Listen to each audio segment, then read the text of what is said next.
서울 외곽의 조용한 주택가. 이곳에서 53살의 설비기사 민철은 매일같이 낡은 작업복을 입고 살아간다. 그는 고졸 출신으로 평생 보일러와 씨름하며 두 아이를 키워냈다. 아이들은 이제 제각기 삶을 찾아 떠났고 민철은 홀로 남아 조용히 하루하루를 보낸다. 그의 앞집에는 43살의 경민 엄마가 살고 있었다. 서울 명문대를 졸업하고 대기업에서 잠시 일했지만 결혼 후 전업주부로 지내다 바람난 남편과 이혼한 지 2년. 그녀는 아들 경민이를 키우며 새 출발을 꿈꾸는 중이었다. 민철과 경민 엄마는 처음에는 그저 이웃 사이였다. 하지만 민철은 어려움에 처한 그녀를 두고 볼 수 없었다. 경민 엄마의 고장난 보일러를 수리해주고 집 앞 쓰레기를 치우는 일도 도맡았다. 말없이 베푸는 그의 배려에 경민 엄마는 점차 마음의 빚을 느꼈다. 어느 날 동네 마트. 민철은 작업을 마치고 저녁거리를 사러 들렀다. 늘 보던 낡은 작업복 차림의 그를 본 경민 엄마가 먼저 말을 걸었다. 아저씨, 오늘도 고생 많으셨네요. 민철은 약간 쑥스럽게 웃으며 대답했다. 먹고 살아야죠. 경민 엄마는 요즘 좀 어때요? 글쎄요. 그냥 애 키우고 집안일 하는 게 전부예요. 아저씨 덕분에 그나마 마음이 편하죠. 에이, 별 말씀을요. 제가 할 수 있는 걸 했을 뿐이에요. 짧은 인사가 길어진 대화로 이어졌다. 그날 이후 두 사람은 동네에서 마주칠 때마다 이야기를 나누곤 했다. 민철의 진솔한 말투와 따뜻한 배려는 경민 엄마의 마음에 잔잔한 파동을 일으켰다.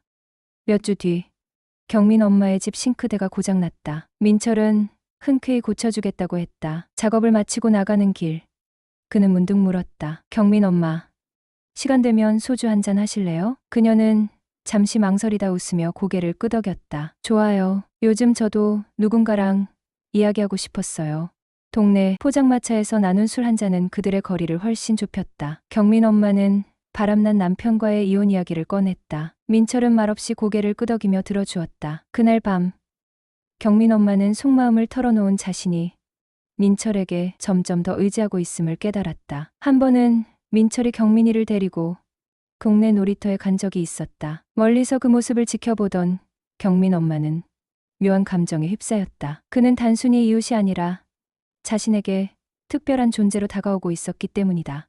아저씨, 경민이랑 잘 놀아주셔서 감사해요. 경민이가 워낙 잘 따르네요. 아빠 역할은 못해도 삼촌 같은 건 할 수 있을 것 같아요. 그녀는 그의 말에 웃으며 대답했다. 아저씨, 사람은 사람으로 있는다고 했잖아요. 그 사람이 아저씨라면 어떨까요? 민철은 당황했다. 저 같은 사람이요? 저는 고졸의 노가다꾼인데 경민 엄마는 명문대 출신이잖아요. 그런 거 상관없어요. 저는 아저씨가 좋아요. 민철은 잠시 망설였지만 그녀의 진심 어린 눈빛을 보며 고개를 끄덕였다. 저도 경민 엄마를 좋아해요. 그날 이후 두 사람은 비밀스럽게 만남을 이어갔다. 아침 일찍 공원에서 함께 산책하고 경민이가 어린이집에 간 사이 소소한 데이트를 즐겼다. 그들의 관계는 세상 누구도 예상치 못한 사랑이었다. 10살 차이와 다른 환경에도 불구하고 두 사람은 서로의 상처를 보듬으며 새로운 행복을 만들어갔다. 그들은 웃으며 말했다. 누가 우리를 보면 뭐라고 할까요? 뭐라고 하든 상관없죠. 우리 마음이 제일 중요하잖아요. 두 사람의 사랑은 세상에 맞설 만큼 단단해지고 있었다. 안녕하세요. 올해 43살 결혼 13년 차에 이혼한 돌싱녀입니다. 지난 10년간 워킹맘으로 일을 하다 3년 전부터 친구와 작은 사업을 하나 시작했는데 일이 점점 바빠지면서 집안 살림에 소홀해질 수밖에 없었죠. 그런 어느 날 우리 집 건너편 1층에서 보일러 설비 가게를 하시는 아저씨한테 연락이 온 겁니다. 1년 전 우리 집 건물의 보일러를 새로 교체하면서 연락처를 알고 있었던 거죠. 그때 이후 한 번도 연락을 주고 받은 적이 없었는데 갑자기 아저씨한테 연락이 오니 무슨 일인가 싶었던 겁니다. 어머나, 아저씨가 어쩐 일이세요? 한동안 대답을 주저하던 아저씨가 어렵사리 꺼낸 첫 마디가 저기, 경민 엄마 너무 놀라지 말고 들어요. 네, 그리 뜸들이지 말고 말해보세요. 경민 아빠가 아무래도 2층 아가씨랑 그렇고 그런 사이인 것 같아. 보통 사이가 아닌 것 같단 말야. 우리 집은 4층 다가구, 건물로 원투룸 10가구를 임대 놓고 4층에 우리 가족이 살고 있었는데 남편과 아무래도 내연 관계처럼 보인다는 여자는 약 석 달 전 201호 투룸으로 이사 온 30대 초반의 세입자였다. 아저씨 증거는 있어요? 고 묻자 경민 엄마한테 내가 왜 흩은 소리를 하겠어. 내 눈으로 직접 확인한 건데 며칠 전 경민 엄마가 3층 복도의 전등을 교체해달라고 했었잖아. 그날 경민 아빠가 201호에서 나오는 걸 봤다니깐. 근데 오늘 아침에 분명 경민 아빠 차 끌고 출근하는 거 봤거든. 근데 지금 차가 1층에 주차가 되어 있는 거야. 이 정도면 뭔가 수상하지 않아?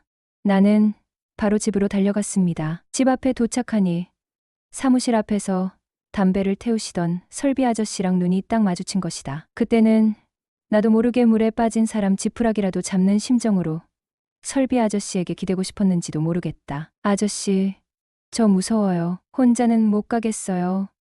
걱정 마요. 내가 옆에 있을 테니. 아저씨도 내 심정을 알고 있다는 듯 나한테 이깟일로 도망치려 하지 말고 부딪혀 견뎌내라고 했다. 그때의 고마움이란 옆에 있어 준단 말 한마디가 왜 그리 크게 느껴지던지. 집에 신랑이 없는 걸 확인하고 나서는 아저씨가 1층으로 내려가더니 201호 전기 계량기를 확인하고 와서는 201호에는 분명 사람이 있는 것 같다고 해서 곧장 201호로 쳐들어갔다. 문 앞에서 10여 분 정도 실랑이가 이어졌고 문을 열지 않으면 경찰에 신고한다고 해서야 문이 열렸다. 헐헐, 정말이다. 알고 보니 신랑 거래처 사람들과 자주 가던 술집에서 일하는 여자인데 오래전부터 신랑이랑 그렇고 그런 사이였던 모양이다. 니들이 이러고도 사람이야. 한 집에서 뭐 하는 짓이야. 어떻게 나한테 이럴 수가 있어? 여보, 내가 잘못했어. 그러니깐 우리 더 이상 일 크게는 만들지 말자. 당신이 좀 진정해지면 그때 다시 이야기하자면서 그들은 밖으로 나가버렸고 나는 그대로 주저앉자 하염없이 눈물을 흘렸는데 내 어깨를 다독이며 위로해준 사람은 바로 설비 아저씨였다.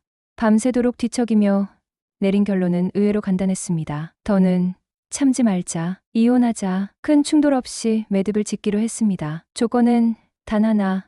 현재 살고 있는 4층 다가구 주택을 받는 것이었죠. 그렇게 13년의 결혼 생활은 막을 내렸습니다.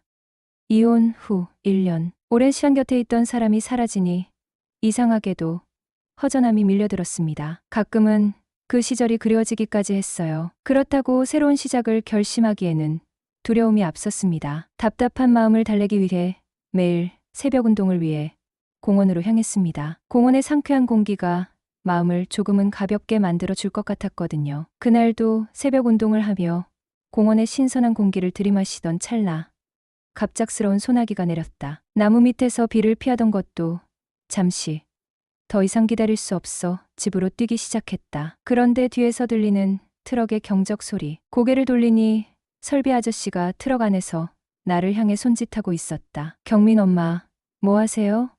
얼른 타요. 그러다 감기 걸리겠어요. 나는 구세주라도 만난 기분으로 얼른 차에 올라탔다. 하지만 축축히 젖은 내 꼴을 떠올리니 민망함이 몰려왔다. 아저씨는 꼭 제가 곤란할 때마다 나타나시네요. 그는 천천히 차를 몰며 특유의 온화한 미소를 지어 보였다. 그러게요. 뭐 이런 게 운명인가 싶기도 하고. 차 안에 정막이 풀리며 자연스럽게 대화가 이어졌다. 근데 경민 엄마, 오늘 같은 날 운동은 왜 하러 나갔어요? 그러게요. 집에 나올 때는 비가 안 오더니 이렇게 될 줄 몰랐죠. 하하. 누구나 소나기는 피할 수 없는 법이죠. 그가 무심히 던진 말에 나도 모르게 웃음이 났다. 그러다 그는 갑자기 진지한 얼굴로 말을 이었다. 사실 경민 아빠 일 알게 됐을 때 내가 괜히 얘기했나 후회도 좀 했었어요. 나는 고개를 저으며 말했다. 아니에요. 아저씨, 덕분에 시원하게 끝낼 수 있었어요. 오히려 감사해요. 그렇다면 다행이고요. 이제부터는 행복하게 사세요. 대화는 점점 편안해졌고 나는 호기심에 물었다. 그런데 아저씨는 이 시간에 어디 가세요?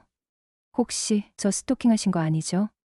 이렇게 나타나는 게 운명이죠. 그는 크게 웃으며 농담으로 받아쳤다. 허허, 내가 경민 엄마 정도면 매일 따라다녀도 후회는 없죠. 그의 예상치 못한 농담에 웃음이 터졌다.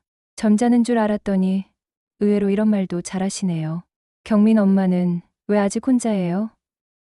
좋은 사람 만날 때도 됐잖아요. 그게 쉽지가 않잖아요. 나이 들수록 더 어렵기도 하고요. 너무 신중하기만 하면 인연을 찾기 어려워요. 일단 만나보고 결정하는 것도 방법이죠. 아무나요? 아무나라고 하기엔 그렇지만 너무 가리지는 말자는 거죠. 대화는 어느새 비밀스러운 이야기로 흘러갔다. 근데 아저씨는 왜 혼자세요? 그는 의미심장한 미소를 지으며 대답했다. 저요? 정식으로 만나는 사람은 없어도 그냥 편하게 지내는 비밀 친구는 있어요. 비밀 친구요? 우와, 그런 것도 하세요? 이 나이에 행복이 뭐 별건가요? 눈치 안 보고 서로 즐기면서 사는 거죠. 그의 말에 나도 장난스럽게 물었다. 혹시 비밀 친구 조건 같은 거 있나요? 그가 미소를 지으며 내 눈을 바라봤다. 경민 엄마 정도면 좋죠. 갑작스러운 답에 나는 순간 말을 잃었다. 그가 농담이라며 웃어넘기길래 나도 따라 웃었다. 그럼 아저씨랑 비밀 친구로 지내면 어떨까? 잠시 생각해봤어요. 그는 고개를 끄덕이며 말했다. 어떨 것 같아요? 뭔가 긴장되고 재밌으면서 흥미로울 것 같기도 해요. 그럼 뭐, 일단 시작해보죠. 서로 비밀로 하기로 약속만 하면 되죠. 그의 다소 황당스런 제안에 우리는 웃음꽃을 피웠고, 짧은 대화 속에서도 차 안은 따뜻함으로 가득 찼다. 그렇게 소나기를 계기로 새로운 인연의 씨앗이 싹트기 시작했다. 경민 엄마의 하루는 늘 빠듯했다. 경민이를 돌보고 집안일을 하고 틈틈이 재취업을 준비하며 지내던 그녀는 요즘 이상하게도 한 사람이 자꾸 떠오르는 걸 느꼈다. 바로 그 아저씨. 오래된 작업복에 늘 검댕 묻은 얼굴이지만 누구보다 따뜻했던 그 남자였다. 그날도 예고 없이 비가 내렸다. 고장난 우산을 들고 터벅터벅 집으로 가는 길. 뒤에서 들려오는 익숙한 목소리. 경민 엄마, 여기 내 우산 써요. 고개를 돌리니 아저씨가 커다란 우산을 들고 서 있었다. 비에 젖은 그녀를 바라보며 미소 짓는 그의 얼굴은 말없이도 위로가 됐다. 아저씨는 제 인생의 흑기사 같아요. 흑기사요? 그는 고개를 갸우뚱하며 미소 지었다. 네, 제가 어려움에 처할 때마다 어김없이 나타나시잖아요. 짠 하고요. 그는 잠시 생각하더니 천천히 고개를 저었습니다. 흑기사까진 모르겠고 그냥 인연이죠. 그래도 그게 경민 엄마한테 힘이 되어 준다니 기쁘네요. 그럼 경민 엄마도 내가 어려울 때 도와주실 거죠? 그럼요. 아저씨가 부르면 언제든 달려가야죠. 신세 갚아야 하니까요. 아저씨 덕분에 비도 피하고 위자료도 제대로 받아냈잖아요.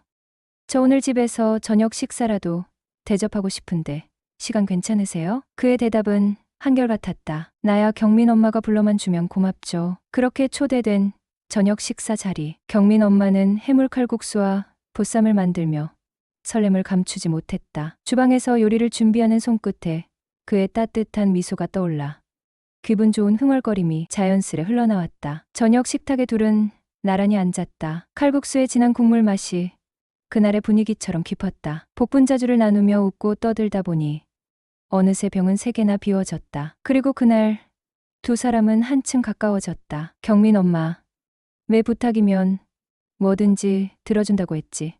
그는 갑자기 진지한 표정으로 물었습니다. 저는 가벼운 농담인 줄 알고 웃으며 대답했죠. 그럼요. 말씀만 하세요. 아저씨가 원하시면 뭐든지. 그런데 그의 눈빛이 살짝 바뀌더니 살짝 긴장된 목소리로 말했어요. 경민 엄마랑 연애하고 싶은데 이번엔 경민 엄마가 내 흑기사가 되어줄래요? 저는 잠깐 망설이다가 미소 지으며 고개를 끄덕였습니다. 좋아요. 우리 한번 만나봐요. 그렇게 시작된 교제는 6개월 동안 이어졌다. 그는 여전히 묵묵히 그녀와 경민이를 돌봐주었고 그녀도 그의 진솔함에 점점 더 빠져들었다. 하지만 모든 것이 순탄치만은 않았다. 어느 날 아저씨가 진지한 얼굴로 말했다. 경민 엄마, 사실 말 못한 게 있어요. 저 옆 동네에 아는 여자가 한 명 더 있어요. 그냥 아는 사이긴 한데 이제 더는 이래선 안 될 것 같아요. 그는 자신의 삶이 혼란스럽다고 했다. 그리고 재혼을 전제로 하지 않는 관계는 더 이상 이어갈 수 없다고. 이렇게 끝내는 게 저도 마음 아프지만 경민 엄마에게 상처 주고 싶지 않아요. 그 말에 그녀는 할 말을 잃었다. 남편과의 이혼 후 첫 번째로 시작된 사랑이었다. 허무하게 끝나기엔 너무 소중했고 너무 아쉬웠다. 하지만 그의 마음을 붙잡을 수는 없었다. 그렇게 두 사람은 헤어졌다. 그와의 이별 후 일주일, 경민 엄마는 여전히 그를 떠올리며 하루하루를 보냈다. 그러던 주말, 갑자기 카톡 알림이 울렸다. 경민 엄마, 오늘 시간 있어요? 설마 다시 만나자고 하는 건 아닐까? 그녀는 긴장된 마음으로 그를 집으로 불렀다. 집에 들어선 그는 어색하게 미소를 지었다. 아무리 생각해도 이렇게 끝나는 건 아닌 것 같아요. 다시 시작할 수 없을까요? 그의 말은 진심이었다. 헤어지고 나서야 그녀가 얼마나 소중한지 깨달았다고 했다. 그녀는 잠시 고민했다. 마음의 상처가 아물기 전이었다. 하지만 그를 보는 순간 자신도 여전히 그를 사랑하고 있다는 사실을 깨달았다. 그래요. 다시 시작해요. 하지만 이번엔 확실히 하자고요. 나도 아저씨도. 그렇게 다시 시작된 연애는 1년 넘게 이어지고 있다. 경민 엄마와 아저씨는 서로의 부족한 점을 채워주며 점점 더 단단해졌다. 그들의 사랑은 누구의 기준에도 얽매이지 않은 그들만의 방식으로 피어나고 있었다. 어느 날 경민 엄마가 물었다. 아저씨, 우리가 처음 만난 날 기억해요? 그럼요. 경민 엄마가 비에 젖어 우산도 없이 걷고 있었잖아요. 그때도 지금도 아저씨가 내 인생에서 가장 따뜻한 우산이에요. 그녀의 말에 아저씨는 수줍게 웃었다. 그의 손에는 이미 작지만 반짝이는 반지가 쥐어져 있었다. 사랑은 끝없는 용서와 익숙해질 수 없는 친밀함의 표현이다.